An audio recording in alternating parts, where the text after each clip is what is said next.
देखो मो चिकेन को धोई देती 750 चिकेन रखी तादेह गोटे चामच लुण गोटे चामच हलदी पकई देती चिकेन को भल भाव में गोड़े देती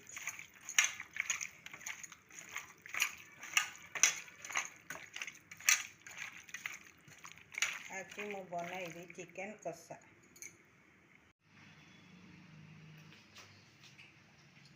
चिकेन को मु धोईकी भल भाग में लुण हलदी दे गोड़े देती तादेहरे मसला पाई रखी गोटे पियाज अदा गोटे इंच रसुण 8-10 पाखुड़ा डालचीनी गुजराती टमाटो गोटे 2 चामच चिकेन मसला 2टा शुक्ला लंका। देखु मु आज 750 चिकेन नहीं हलदी लुण पकईकी भल भाव में गोली देती। देखु रखि मसला को मु ग्राइंडिंग कर देती। देखु एबे मोर कड़ई गरम हो गलानी तादेहरे 4 चामच तेल पकई दूची।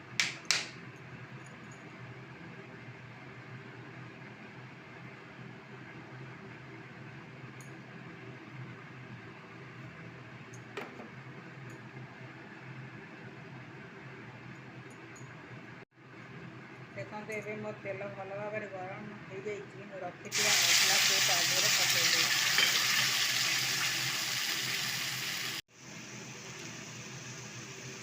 देखो ये मोर मसला कषि तादेहरे हलदी आल्प लुण पकई दूसरी जेहेतु मु चिकेन दिए लुण गोड़े थी से अल्प लुण दूसरी।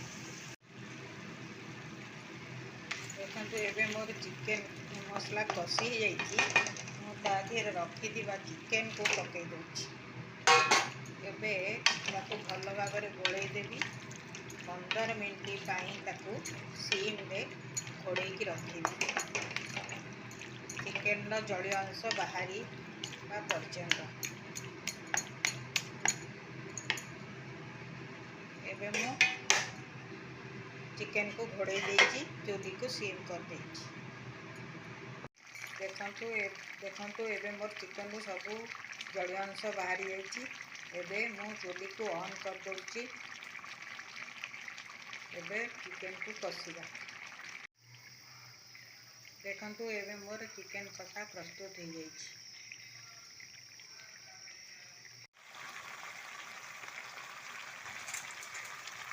देखो मोर चिकेन तरकारी प्रस्तुत होती तादेहरे मुझे कस्तूरी मेथी पकई दूची।